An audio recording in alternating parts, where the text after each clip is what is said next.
Salut Max. Salut Gabriel. Ça va bien?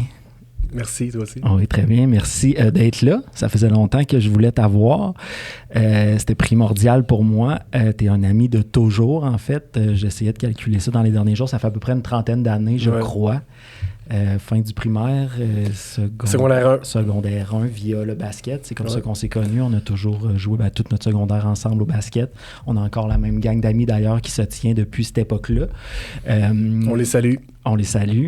Tu es assurément là, une des 2-3 personnes qui sont les plus près de moi depuis 30 ans, je pense. Là, tu vas me dire peut-être des fois, on se parle moins souvent, mais quand même, je t'ai toujours gardé proche et vice-versa. Bien qu'on ait eu là, après ça des parcours parfois totalement différents où on est devenus deux personnes quand même différentes, mais à bien y penser, il y a quand même des choses qui nous relient, malgré le temps, je crois. Je reviendrai plus tard. Maintenant, si tu es là, c'est parce que je trouve que ton parcours de vie et ton parcours d'entrepreneur est assez impressionnant. Puis, je veux essayer peut-être aujourd'hui d'avoir des petites discussions de coulisses qu'on n'a pas nécessairement en chum quand on prend un verre un vendredi soir. Puis que j'aimerais t'entendre parler justement de ta perception de ça, puis ta vision de ton passage et tout. Ça fait qu'avant de commencer, si tu veux faire un petit wrap-up en 3 minutes, mettons, de ton passage, de ton parcours là, professionnel, de ta vie en gros, là, ce qui t'amène à ce jour ici. Là. Ouais. Bien, premièrement, merci de me recevoir. J'attendais l'invitation. On a eu un peu de délai pour trouver le bon moment. C'est là. Je suis content. C'est le fun de se faire des entrevues sur un peu autre chose. Des fois qu'on peut aller plus large, plus longtemps. Donc, le format, j'apprécie. Merci.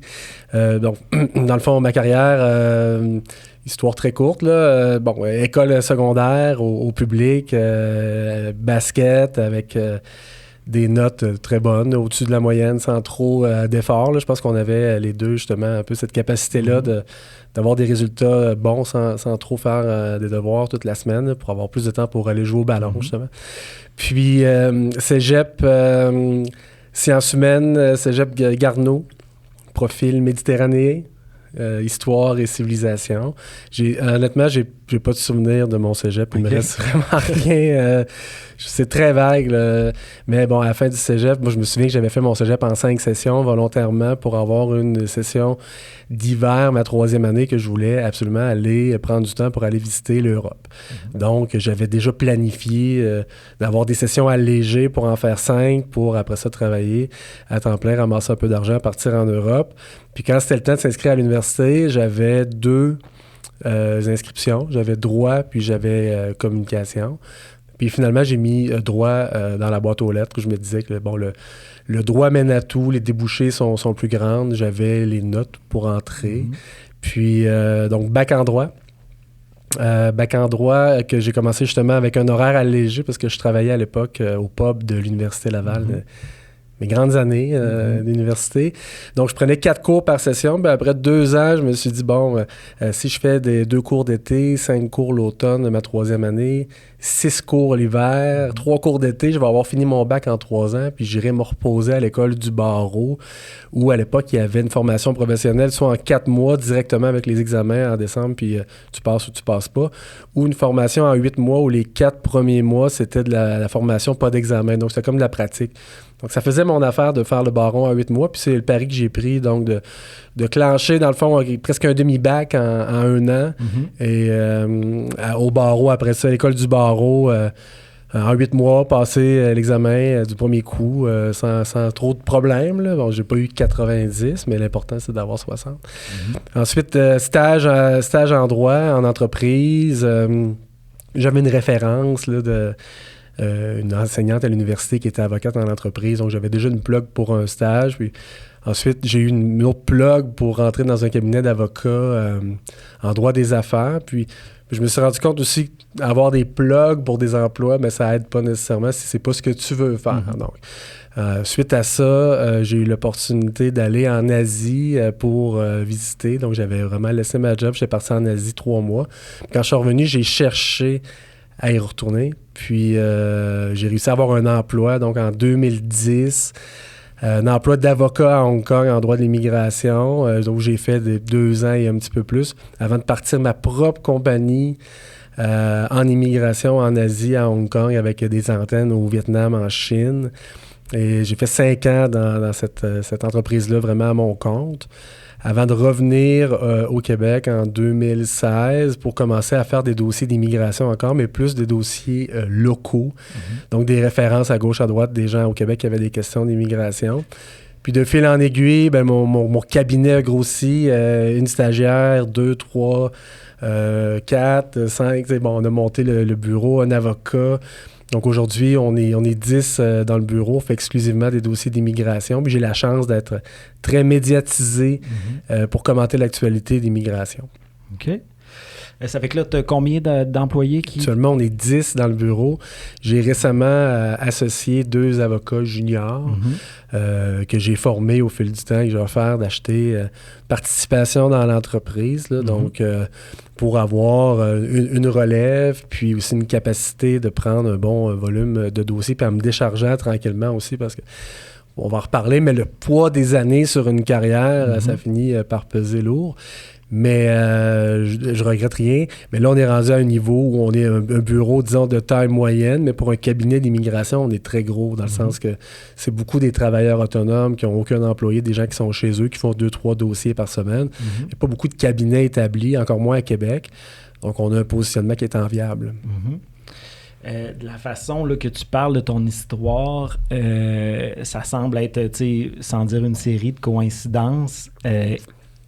Est-ce que toi, à un moment, t'as visualisé ça, cette réussite-là, mais aussi ce parcours-là, ou c'est vraiment une série de choix que tu as fait à des intersections X qui t'ont mené là? Parce que, je veux le souligner, pour la plupart, pour le commun des mortels, juste se lancer en affaires, c'est anxiogène.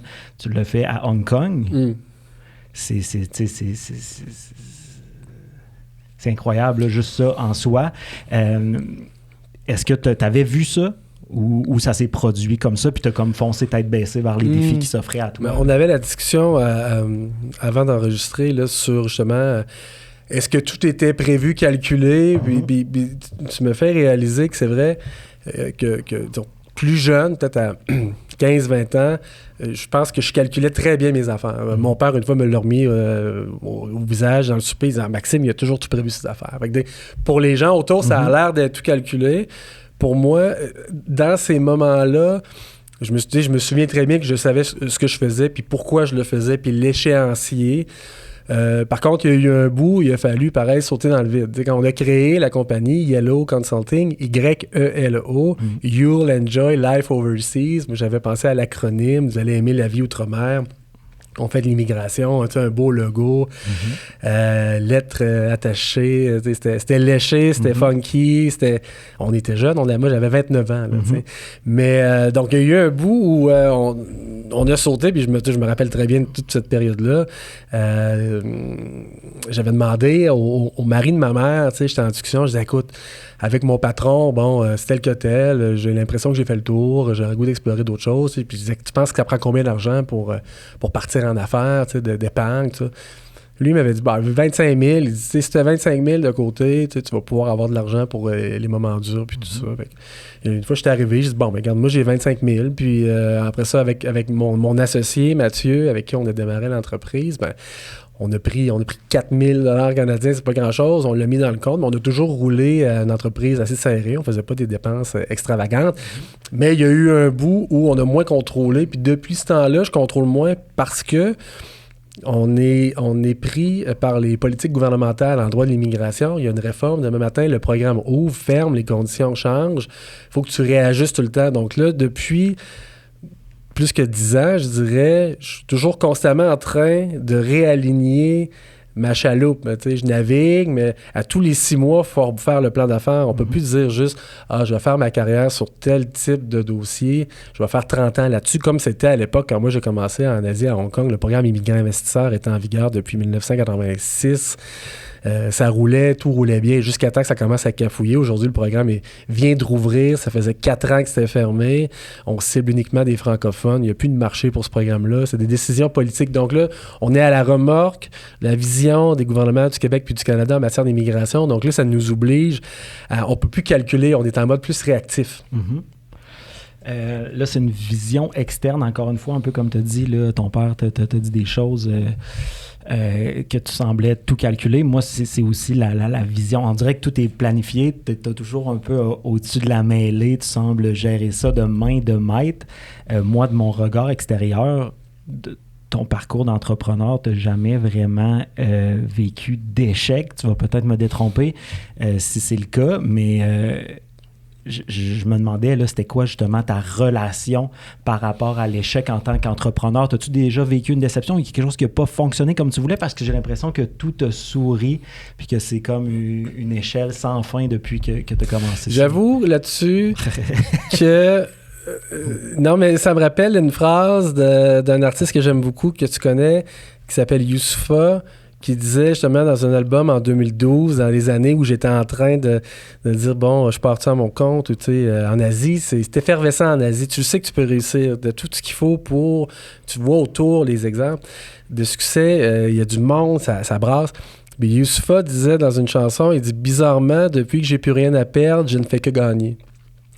Puis j'ai la prétention de dire que ça fait plus que 10 ans que c'est vrai que je pense que je fais juste gagner, repousser la ligne. Ouais, toucher du bois. Mais reste que, tu sais, l'échec,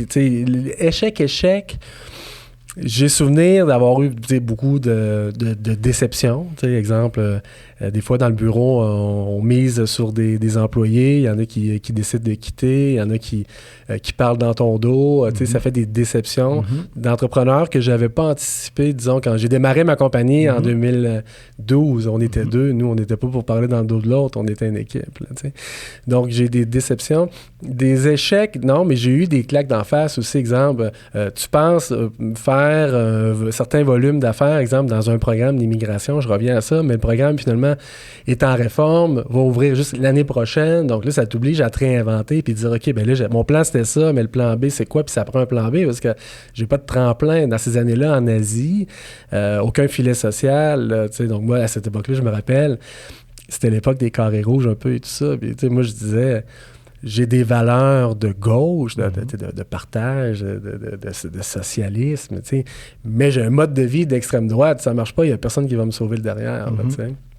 Donc, ça m'a toujours obligé à me réinventer. Puis la raison pourquoi les gens pensent que tout est calculé, c'est parce que je fais que penser à ça. Comment je vais réussir à naviguer ma barque? C'est quoi le prochain move? Qu'est-ce que je peux faire? Je suis constamment en train de penser à mon plan. Avec c'est pas tout calculé, genre, il va se passer ça, mais il va se passer peut-être ça, puis s'il se passe pas ça, bien, ça pourrait peut-être être ça, puis si j'essaye 3 portes, peut-être qu'il y en a une qui va s'ouvrir, donc oui, ça a l'air qu'il y a une porte ouverte, mais il y a eu beaucoup quand même.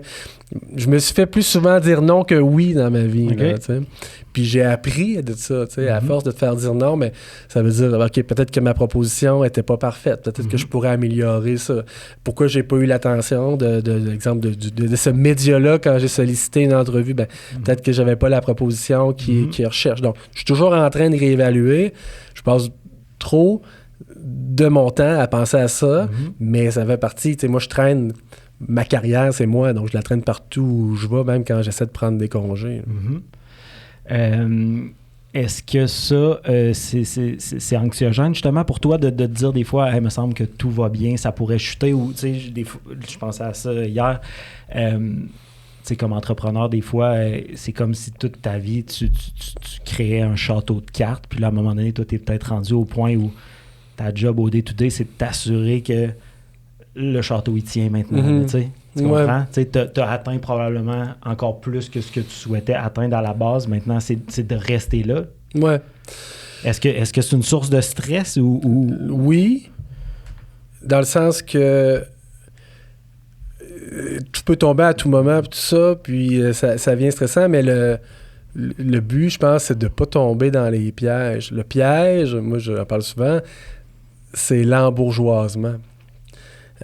Tu fais une belle année dans ta carrière, ça va bien, tu penses justement que tout va bien, tu continues à surfer là-dessus, tu te réinventes pas, finalement il y a une réforme gouvernementale, tu n'as plus de business, tu sais. Donc moi j'en ai vu beaucoup, comme quand je dis, bon, 2 choses, je me suis fait plus dire non que oui, ça c'est vrai, mais j'ai aussi appris beaucoup en regardant les autres faire, puis faire des choses que moi je pense que je ferais pas ça, tu sais. Donc tu sais, s'asseoir sur ses lauriers, c'est quelque chose que je fais jamais. Donc, je suis constamment en train de remettre le plan en question. Je fais attention à l'embourgeoisement. Mon référent, moi, c'est Rocky III. OK. Pour? Rocky 3, Rocky 3, Rocky 1, Rocky 2, tu sais, Rocky 1 contre Apollo, ça finit par décision. Rocky perd, Rocky 2 gagne la ceinture, entre Rocky 2 et Rocky 3.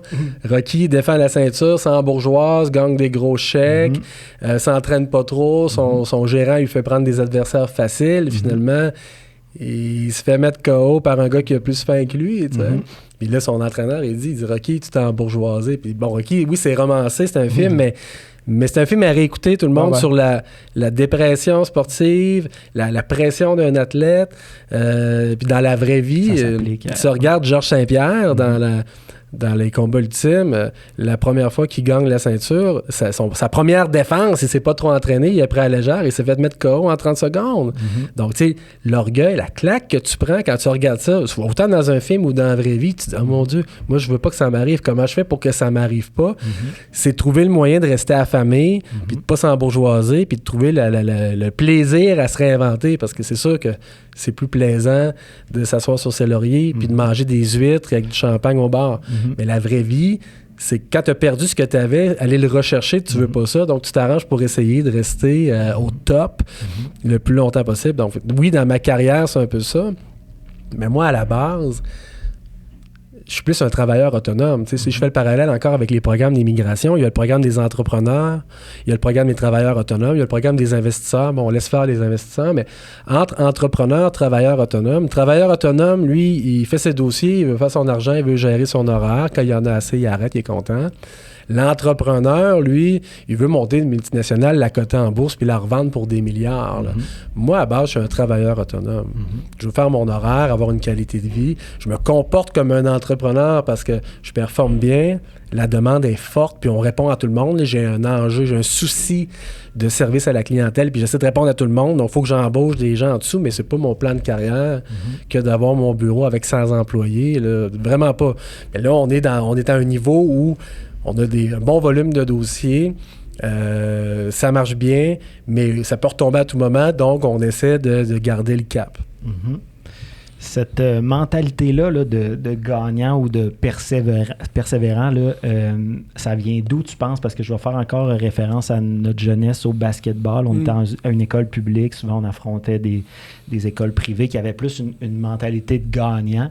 Je pense qu'on avait quand même confiance en nous individuellement, en tant que joueur, mais en tant qu'équipe et tout, on peut pas dire qu'on avait une culture de gagnant en nous. Là. Est-ce que tu as toujours su ou senti que tu avais ça en toi, de justement, malgré les noms, de continuer puis de jamais abandonner? Ouais. Il y a une bonne dose dans tout ça d'ego trip, tu sais, de l'ego fort, puis sur le terrain de basket. On l'avait, puis même collectivement, des fois, on l'avait à tort. On se faisait peut-être planter aussi, mais quand on avait le ballon, on avait la confiance de dire je peux aller la mettre dans le panier sans faire de passe à personne d'autre, parce que je suis capable de prendre n'importe qui dans un contre un de l'autre côté. Puis on avait ça, tu sais. Puis, mais ça, on avait ça finalement peut-être de la culture hip-hop, tu sais, qu'on écoutait beaucoup de rap, on écoute encore aujourd'hui, où est-ce que, tu sais, c'est beaucoup de l'ego trip. Tu sais, moi, je suis meilleur que toi, c'est moi le meilleur, ma clique est meilleure que la tienne. La tienne ne vaut rien. Après ça, bon, check mes bijoux, on en passe. Là. Mais moi, j'ai gardé beaucoup cette mentalité-là, très, très hip-hop, très égo, genre, tu sais. Je te donne un exemple. On est en Chine en 2014, peu importe, avec peut-être 2016, en tout cas, dans 2015, avec Mathieu, mon ancien partner, on est chez des amis à Shanghai, donc il y a des gens qui naviguent, qui connaissent l'immigration comme nous on fait, puis là, on est en train, moi je mets la musique chez mon ami, je mets une chanson de Alonso, des Psychiatres de la Rime à l'époque, puis les gars commencent un peu à nous narguer, tu sais, parce qu'il est rendu minuit, puis ils disent « Ah, faut les gars, Yellow Consulting », en tout cas, puis quand la toune joue, justement, quand les gars, ils rient un peu de nous, dans la toune, tu sais, le gars, il dit « On les emmerde », puis tu sais, moi puis Mathieu, en même temps, on les regarde, puis on chante ça, en disant « Tu sais, les gars, vous auriez jamais fait la moitié de ce qu'on a fait, commencez pas à rien dire sur nous. » Fait que, je tiens ça de ça, puis j'essaie de le garder, puis je me pose souvent la question, ce côté-là, tu sais, irrévérencieux, pas peur de défoncer les portes, je me dis « Si je l'ai plus demain matin, qu'est-ce qui me reste? » Puis je m'arrange pour pas le perdre, justement. Là, J'adore ça que tu fasses référence au hip-hop et tout ça. Mais c'est fou ce que tu dis parce que, tu sais, pour plusieurs, justement, ça va être soit de l'arrogance ou de l'excès de confiance, mais comme tu dis, ça te sourit puis ça t'a sûrement permis de faire une tonne de moves que plein de gens n'auraient pas fait parce qu'ils n'avaient pas nécessairement, justement, confiance en eux. Mais tu jongles bien avec ça. Je pense que tu joues bien sur cette ligne-là, justement, là, de confiance. C'est ce que tu projettes aussi. Puis j'imagine que c'est ça. Ça permet aux gens autour de toi de faire encore le parallèle aussi. avec peut-être le sport professionnel. Tu sais, Mohamed Ali à la boxe, tu sais, est-ce que c'était vraiment le meilleur boxeur de tous les temps? Non, mais il dégageait tellement de confiance. Il avait gagné le combat avant d'embarquer sur le ring. Les gens étaient intimidés.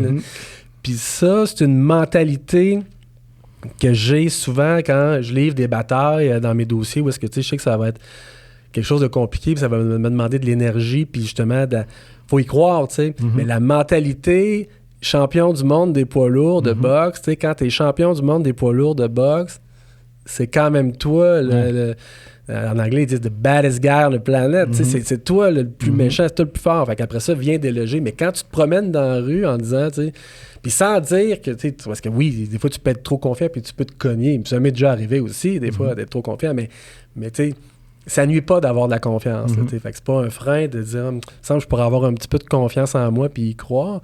Parce que entre deux personnes, s'il y en a une qui y croit plus que l'autre, ben c'est souvent celle-là qui y croit plus, c'est peut-être pas le plus talentueux qui va gagner. Lui qui a plus faim, puis lui qui croit plus en ses moyens, à ce moment-là, c'est lui qui va gagner.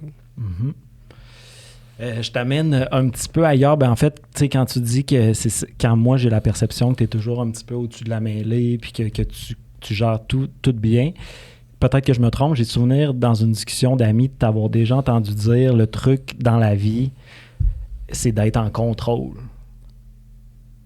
Est-ce que ta zone de confort, toi, se trouve vraiment quand justement tu sens que tu es en contrôle de tout ce qui est autour de toi ou tu acceptes qu'il y a une part de choses justement que tu ne contrôles pas nécessairement, en affaires en tout cas?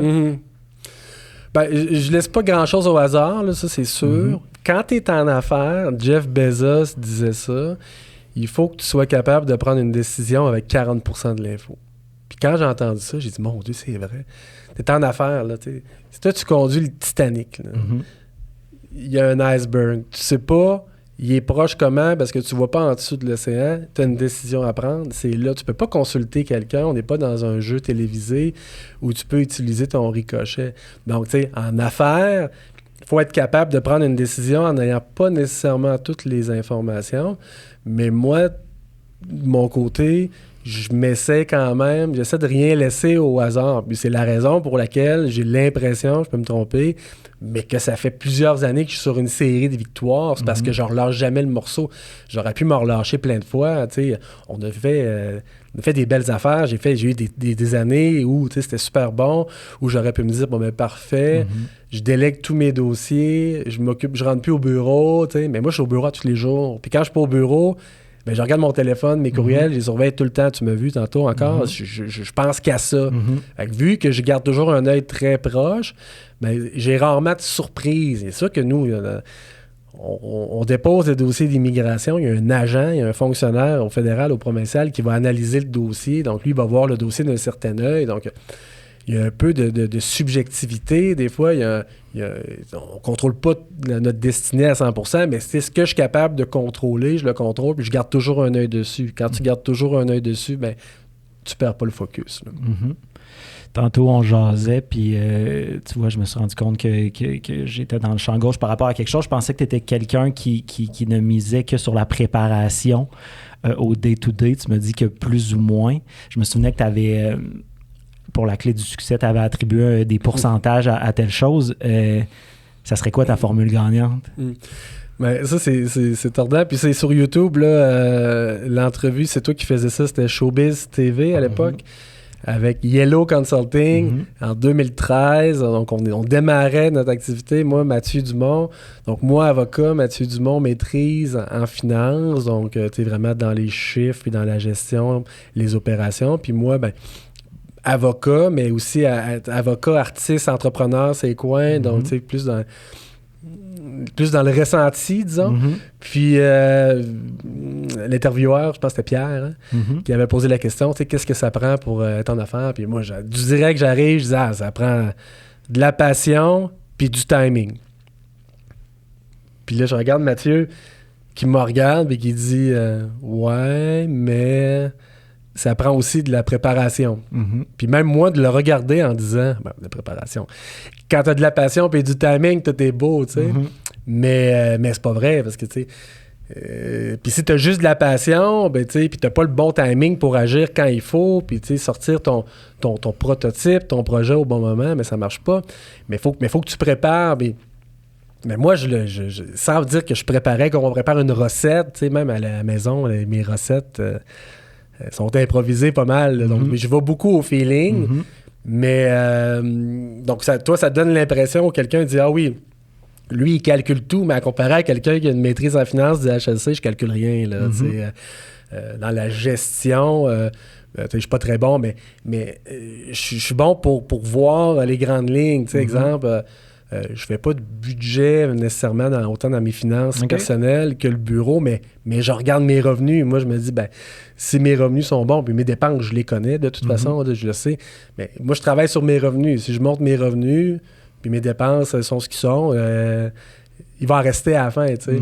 Mais je regarde pas précisément chaque ligne, puis faire l'exercice de est-ce que c'est bon ou pas, mais je regarde beaucoup, est-ce que mes revenus sont bons, est-ce qu'ils sont stables, est-ce que, tu sais, j'ai une clientèle qui est variée, est-ce que justement je suis diversifié de sorte que s'il y a un programme d'immigration ferme, je suis à l'abri, puis c'est un peu ce qui m'a distingué de tous les avocats, consultants ou intervenants en immigration qui faisaient uniquement des dossiers d'immigrants investisseurs pour des Asiatiques. À partir de 2016, ça a commencé à être moins populaire. Les gens qui ne se sont pas réinventés à ce moment-là, aujourd'hui, ont plus de difficultés. Donc, moi, j'ai jamais eu de misère à me réinventer. Mais de là à dire que c'est tout calculé, j'essaie des choses, mais je suis capable de prendre, disons, l'écosystème de l'immigration, d'en faire un produit, puis de le vendre. Ça, je l'ai fait souvent dans ma carrière dans les 15 dernières années. D'inventer un produit, puis dire « Salut, t'en veux combien? » Puis j'ai ce sens-là. Est-ce que, justement, de réussite en réussite, est-ce que tu te redéfinis des nouveaux buts? Tu sais, que même que ce soit pour, mettons, des investissements là, immobiliers ou autres, justement, tu le dis, tu as un peu ce flair-là, ce feeling-là de savoir, on dirait, qu'est-ce qui est les bons moves à faire. Mais justement, tantôt, tu parlais de s'asseoir sur ses lauriers. Est-ce que là... à chaque jour, tu as des idées, sans que ça soit d'autres business ou autres, d'étaler ça sur d'autres sphères et tout ça, ou tu pourrais pas te contenter de faire que ça, j'imagine? Tu dois être tout le temps à l'affût de nouveaux projets. Oui et non, dans le sens que, en immigration, là, actuellement, c'est des reculs qu'on voit. Exemple, le gouvernement du Canada, finalement... trouve qu'il y a peut-être trop d'immigrants temporaires, veut resserrer les règles. Le gouvernement du Québec, lui, resserre les règles depuis 2018. Donc, on est plus vraiment en train de se retrancher dans nos temps puis de dire, mais comment on va réussir à devenir encore pertinent? C'est ça, une carrière, c'est long. Moi, c'est la réflexion que j'ai dans ces années-ci, là, c'est pas depuis hier. Mais c'est qu'une carrière, c'est long. Tu peux avoir 2, 3, 4, 5 bonnes années, mais à 55 ans, tu vas être où? Donc là, je regarde un peu comment réussir à rester pertinent. Puis ces années-ci, disons dans mes investissements personnels, là, qui ne sont pas une grande fortune, mais quand même, je suis plus en train de me recentrer, de ramener mes choses en me disant, la tempête, on est dans une demi-tempête depuis 2 ans, là, les taux d'intérêt sont hauts, il y a de l'incertitude, donc là, je suis pas en train de me dire, je pourrais faire ça, parce que j'ai pas une grosse tolérance au risque. Quand je disais entrepreneur, travailleur autonome, moi, je suis un travailleur autonome, je veux gagner ma vie, avoir une qualité de vie, m'occuper de mes enfants, mais je veux pas prendre trop de risques. Donc, déjà que j'ai une aversion au risque, je trouve que j'en ai pris beaucoup. Justement, quand on a lancé notre compagnie, j'avais rien d'autre. C'est pas... Oui, c'était un risque, mais c'était ça, ou revenir au Québec puis se trouver une job. Donc, il fallait que je l'essaye. Mais là, aujourd'hui, risquer, à la base, j'ai jamais aimé ça. Donc, c'est plus voir comment on peut stabiliser. Puis, mon objectif à la base, ça a longtemps été de prendre ma retraite le plus tôt possible. Dire comment je peux arrêter, parce que justement, je trouve ça tellement prenant, anxiogène, comme tu disais, puis stressant. Comment je peux réussir à tout arrêter le plus tôt possible en vendant ma compagnie puis en disparaissant. Mais dans la réalité, si je vends ma compagnie, l'acheteur va vouloir que je reste dedans. Donc c'est pas parfait. Depuis 1 an et demi, ma réflexion, c'est plus comment je pourrais traire la vache à vie. Donc, c'est comment je pourrais générer des revenus de mon entreprise sans me tuer au travail, puis en essayant d'avoir une stabilité autant dans la charge de travail que dans la livraison de dossiers avec une équipe solide. Donc là, c'est un peu ce que j'essaye de faire. Puis quand j'en parle à des gens, tu sais, mon entourage, tu sais, je leur dis ça, je vois qu'ils sont d'accord, tu sais, mais je me suis beaucoup testé, je sais, t'en as été, je veux pas dire victime, mais j'ai beaucoup testé mes idées en les disant à des proches. Hey, j'ai pensé à ça, qu'est-ce que t'en penses? Puis souvent, je me suis fait décourager. Puis des fois, je me suis fait décourager en me disant, OK, mon idée n'est pas bonne, tu sais, mais des fois, je me dis, non, mon idée est bonne. Cette personne-là ferait pas ce que moi, je veux faire, mais moi, je pense que mon idée est bonne. Puis des fois, même en me faisant dire non, je l'ai fait pareil. Puis souvent, ça m'a donné raison. Puis des fois, c'est vrai que mes idées étaient dans le champ aussi. Là, tu sais. Donc, mais je vois que j'ai peut-être moins d'amplitude entre, disons, la livraison de mon projet puis l'idée initiale. Tu sais, peut-être que je vise plus dans le mille en ayant peut-être des attentes plus raisonnables aussi. Peut-être qu'avant, j'espérais vraiment toujours le slam dunk. Ouais. Mais dans les dernières années, j'ai essayé plus exemple de baseball, là, mais juste de mettre des coureurs sur les buts, tu sais, des fois, faire des simples, ça finit par faire des points. Là. La recherche du coup de circuit, j'en parlais à l'époque de certains de nos compétiteurs qui disaient « mais moi, je veux juste, exemple, un immigrant investisseur qui se qualifie dans le programme, mais tu sais, s'il n'y arrive pas, il y a peut-être d'autres dossiers que tu pourrais faire pour avoir une certaine business puis une stabilité dans la charge de travail. Si tu cherches juste ce dossier-là, ben, ça peut être long. Donc, je vais petit pas à petit pas, puis mais dans notre domaine, la demande est très forte. Donc, on est chanceux, c'est un domaine de niche où la demande est forte, où il faut quand même trouver le bon ballon entre j'ai 1000 petits clients ou j'ai un gros client. Donc, tu sais, moi, j'essaie de jouer un peu avec ça, j'essaie de contenter tout le monde, mais je suis dans un écosystème qui est relativement favorable. J'ai toujours trouvé que tu étais d'une sagesse irréprochable, d'une justesse par rapport à ça, là, dans le sens où t'es jamais tombé justement dans le piège de l'entrepreneur qui fait une bonne année. T'as une belle maison, t'as un beau rythme de vie, mais tu roules pas en Porsche, tu pourrais très bien. T'as jamais eu l'envie de flasher ton argent nécessairement. C'est quand même fou, ça. Je vais ramener ça à la musique, à la limite. Moi, je suis un gros fan, tu le sais, de I Am, tu sais, qui était vraiment dans pas la rectitude, mais tu sais, dans les textes pointus, réfléchis, tu es peut-être un peu trop moralisateur à la limite, mais dans quelque chose de strict, puis de sobre. Puis ce bout-là, je l'ai gardé. L'autre bout, tu sais, plus justement, bling-bling, m'as-tu vu? J'haïs pas ça, mais dans ma vie personnelle, c'est pas nécessairement ça. Puis, tu sais, je me rappelle, c'est niaiseux, mais un cours au cégep, j'avais fait le cours, tu l'avais fait aussi, je pense, peut-être cinéma américain. Ouais. Tu vois, je te dis, je me rappelais plus de mon cégep, mais dans ce cours-là, tu sais, le prof, il parlait à l'époque. Tu sais, c'était Vin Diesel, là, tu sais, la grosse vedette. Puis là, il disait, tu sais, des vedettes de même, tu vas voir, ça va dessouffler vite. Puis là, à l'époque, avec ça, on en parlait, je pense, en tout cas, moi, j'en parlais. Tu t'aimerais-tu mieux avoir la carrière à Vin Diesel ou à Tom Hanks, tu sais? Tu t'aimes-tu mieux faire 20 millions, faire un film une fois, ou faire 20 films à 1 million, tu sais, puis durer, puis durer... ça nécessite un peu plus disons, d'avoir la tête froide puis de sobriété. Puis, il y a un rappeur encore, Orelsan, qui a une bonne carrière en France. Son manager, il a fait un documentaire sur Amazon Prime. Puis son manager, il disait « Aller atteindre le top, c'est facile, mais rester, c'est dur. » Puis c'est toutes des phrases que moi, j'écoute ça, puis les gars sont dans leur domaine, mais sont au même échelon, dans le sens que, tu sais, ils sont à haut niveau, sont sous pression, les caméras sont sur eux, ils veulent être au top, mais rester au top, c'est un vrai défi. Là, mais je pense que pour rester au top, justement, il faut être un peu plus à ras les pâquerettes là, que dans le me-tu vu. Parce que le me-tu vu, ça passe. Là. On est dans une époque où c'est ça, mais moi là-dessus, je suis un peu démodé, mais je suis à contre-courant là-dedans. Là. J'essaie vraiment d'être dans mes projets... être sûr que ça va avoir une certaine pérennité. Tu l'as dit tantôt, là, comme un de tes objectifs, c'est d'un jour peut-être tirer la plug complètement, quoique plus ou moins là, continuer de pouvoir en vivre d'une quelconque façon, mais de la façon que tu en parles, ça te génère, c'est ça, un stress quand même quotidien, mais dirais-tu qu'avec les années, tu as réussi comme à te créer un certain équilibre qui fait en sorte que tu gères mieux ça, le stress quotidien ou toute la charge que ça implique? C'est dur à dire parce que la charge de travail augmente de manière exponentielle. Ben, oui, je délègue, mais il y a plus de dossiers. Donc, un dans l'autre, ça reste une charge mentale qui est élevée. À l'époque, quand on faisait des dossiers, justement, de genre d'affaires, on avait un petit volume de dossiers. L'écosystème faisait en sorte que c'était bien vendu. Puis, on gagnait notre vie très correctement.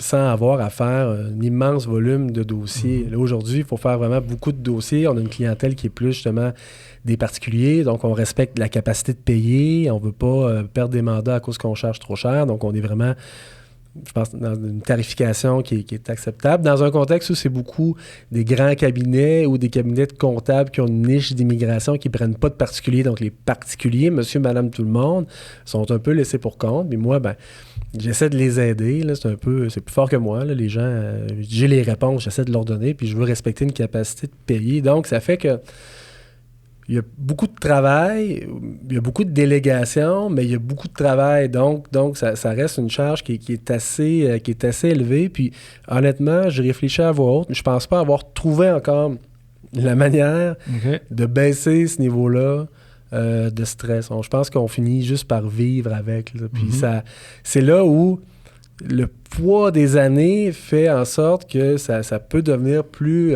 compliqué. Donc, c'est la raison pour laquelle moi, j'ai pas voulu attendre à 62 ans pour associer un avocat junior puis lui donner 2% de mon cabinet. Là. J'ai décidé à 40 ans d'associer 2 avocats juniors pour leur dire, regarde, moi j'ai monté quelque chose de bien, vous en faites partie, je veux qu'on aille à l'autre étape ensemble pour respecter ma santé mentale puis aussi ma santé physique pour les 10 prochaines années, parce que j'ai l'impression qu'entre 30 et 40 ans, j'ai quand même pris des risques, fait des sacrifices, beaucoup.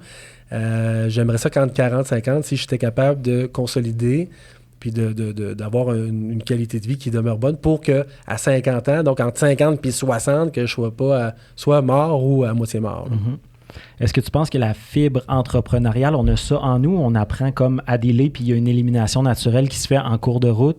Ou est-ce que c'est ça, tu penses que tu avais ça, toi, en toi? Ouais, je pense pas que je pense pas que tu l'as ou tu l'as pas. Là. C'est vraiment... En fait, c'est tu l'as ou tu l'as pas. Là. Il y a beaucoup de... Tu sais, oui, il y a de l'acquis. C'est sûr que tu vas apprendre tu vas apprendre, exemple, à gérer une comptabilité d'exercice ou gérer un cash flow ou gérer des travaux en... On va apprendre des choses. Hein. Mais le vouloir, l'étincelle, l'énergie, ça, moi, je pense qu'il y a un peu d'inné là-dedans. Fait que, moi, dans ma famille, il y a beaucoup d'entrepreneurs. C'est sûr que j'en ai tiré des exemples. Puis de l'autre côté, je suis très peu employable, justement, à cause de ça, parce que j'ai eu l'impression que quand j'avais 29 ans, justement, à Hong Kong, j'avais l'impression que j'étais capable de faire aussi bien que mon patron. Mais ça, c'est rare. Pas c'est rare, mais c'est pas 100% des gens qui vont dire « Hey, moi, c'est-tu mon boss demain matin, je pense que je le clenche. » là. Donc, tu sais, il y en a dans la vie qui ont des profils de salariés. Ouais. Puis, fait que ça, si tu l'as ou tu l'as pas, là, c'est dur d'avoir le profil de salarié puis le profil d'entrepreneur quand ça regarde. Puis moi, j'en suis pas un entrepreneur, je le dis, mais quand ça regarde des Jeff Bezos, des Steve Jobs, c'est des gars qui ont lâché l'école assez jeunes parce qu'ils se sont dit hey, moi, sais-tu quoi, j'ai pas besoin de me faire dire de quoi par un vieux monsieur, là, j'ai tout compris moi-même, puis je suis capable, puis je lance, puis donc c'est des gens, c'est dans leur gène. Là, j'ai une question là, pour tous les gens qui ont du succès. Quand on a tout ce qu'on veut, façon de parler, là, je sais que tu n'es pas milliardaire, mais quand on a tout ce qu'on veut, comment on se garde motivé au quotidien? Qu'est-ce qui fait, toi, qu'au day-to-day, tu as envie encore de te lever puis d'y aller? Puis... Ouais, c'est une bonne question. Puis ça revient un peu à ça, l'embourgeoisement, puis lutter contre ça, puis comment on fait pour se garder affamé. Puis,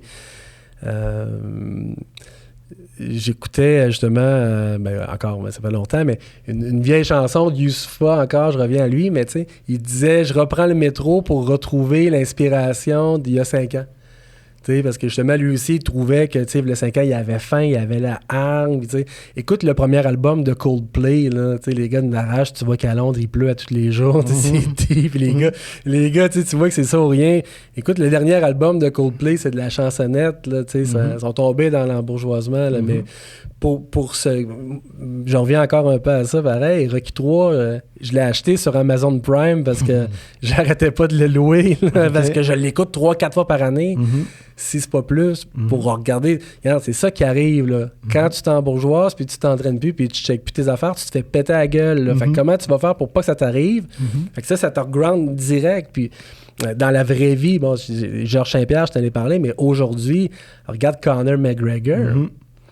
Ça a monté à un niveau stratosphérique, ça a arrêté un peu de s'entraîner, c'est tombé dans les abus d'alcool, de drogue, de tout ce que tu veux, des poursuites judiciaires, on regarde sa chute devant nos yeux, puis tu te dis, crème, finalement, c'était une bonne chose pour lui qu'il devienne aussi riche, aussi jeune. T'sais. Là, on verra, parce qu'il va faire un éventuel retour, puis tout ça, mais quand tu regardes des vrais exemples de la vraie vie, puis aussi des exemples de monsieur, madame, tout le monde, on en voit dans nos entourages des gens qui se partent en affaires, puis quand tu parlais d'arrogance, puis tout ça, oui, il y a la confiance, mais la ligne, c'est l'arrogance, Puis après ça, la ligne de l'arrogance, mais c'est la stupidité, là. Des fois, il y en a qui ont juste un mauvais projet d'affaires puis qui pensent que, bon... Mais on en voit des exemples. Fait que moi, en regardant les autres, je me disais, hey, moi, je veux pas que ça m'arrive. Mais moi, pour me garder motivé, ben moi, c'est...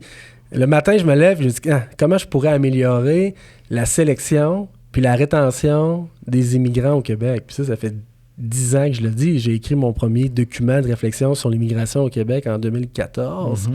Ça va faire 10 ans. J'ai fait ça. J'habitais au Vietnam à l'époque. J'ai pris une semaine à l'époque où le programme investisseur était en réforme, là, justement. Puis, bon, j'avais le temps, puis c'était plus fort que moi. Ça m'est arrivé plusieurs fois dans ma carrière. On dirait qu'il faut que je couche quelque chose sur papier. Là, Puis j'ai écrit ce document-là. Puis à l'époque, je parlais une bonne sélection, puis une bonne rétention égale une bonne intégration des immigrants. Puis j'ai gardé quand même ça. Fait que quand je vois qu'il y a pas des inégalités, mais des fois des iniquités où l'immigration est trop opaque, est trop floue, manque de transparence, j'ai écrit un livre là-dessus, ça m'énergise quand même. Ça me force à dire, je veux régler ce problème-là. Donc, c'est peut-être un peu ça. Dans les interventions à vocation plus sociale, que je trouve une manière de me considérer, en tout cas, pertinent. OK.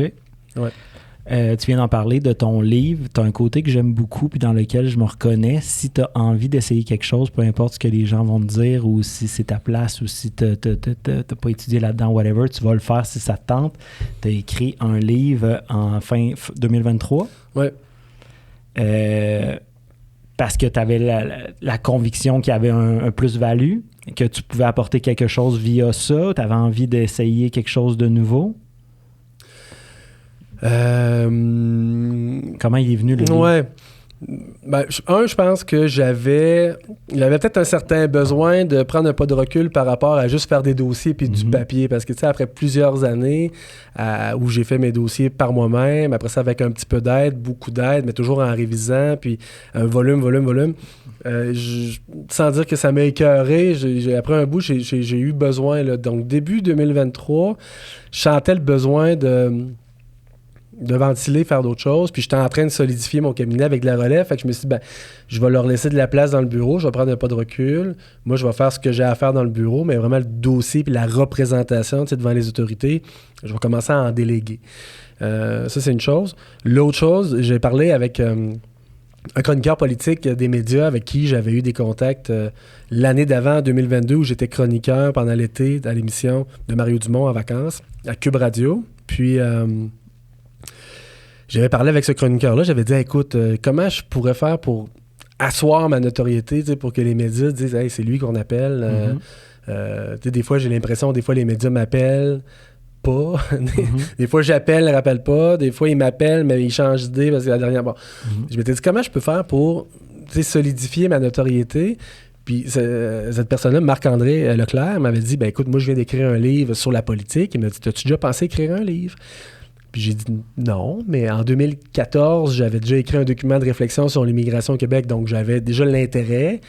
La capacité de rédaction, je l'ai toujours eu, peut-être aussi. Là, je pense que c'est une des choses qu'on a vraiment en commun, rédiger rapidement. Là.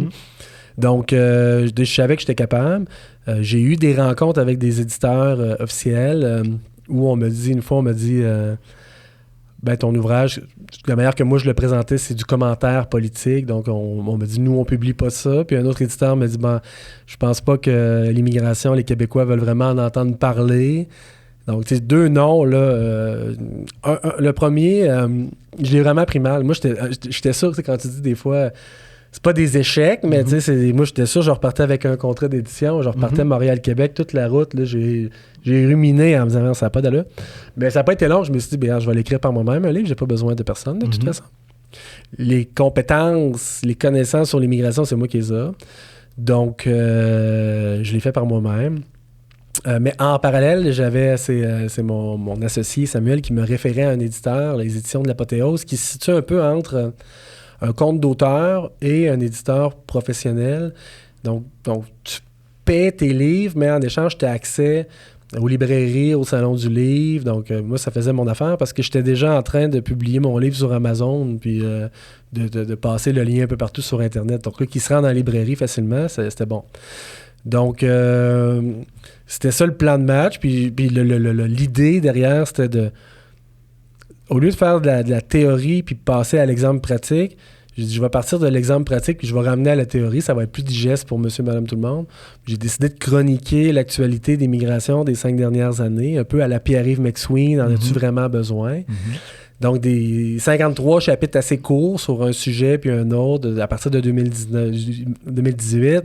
La campagne électorale de 2018, les positions des partis, la CAQ est élue, première réforme, deuxième réforme, la COVID, une réforme du fédéral. Puis on avance comme ça dans le récit. Puis plus on avance dans le récit, plus les articles d'actualité que je viens qu'à commenter, c'est moi qui étais déjà cité dans l'article parce que j'ai commencé à avoir une très grande exposition médiatique à partir de 2019. Donc là, j'explique dans les coulisses du livre, ce sujet-là, je l'ai amené aux journalistes pour telle raison. Je voulais vraiment régler ce problème-là. Donc, ça m'a permis de passer mes messages. Puis je trouve vraiment le format intéressant. Je pourrais en refaire un autre cette année. Genre, exemple, prendre 2023 à 2028. Le brand est bon. Puis ça fait partie, je te disais, des fois, d'être capable de prendre l'écosystème à faire un produit. Le brand, chroniquer les migrations dans des petits chapitres, ramener la théorie, la pratique, la raccorder à la théorie pour que tout le monde puisse le lire. J'en suis vraiment fier. Je pense que ça va être le titre de l'épisode. Te qualifierais-tu de workaholic ou simplement un gars passionné jour après jour de la même chose?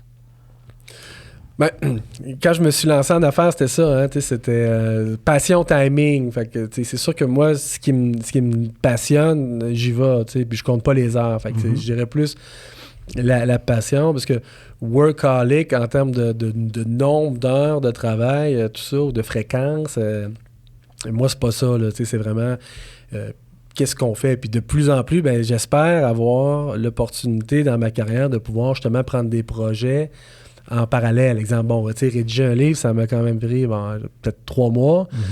Mais en dehors des heures de bureau, les soirs, les quelques nuits, là, mais j'ai des bons souvenirs de ça. Je suis content de l'avoir fait.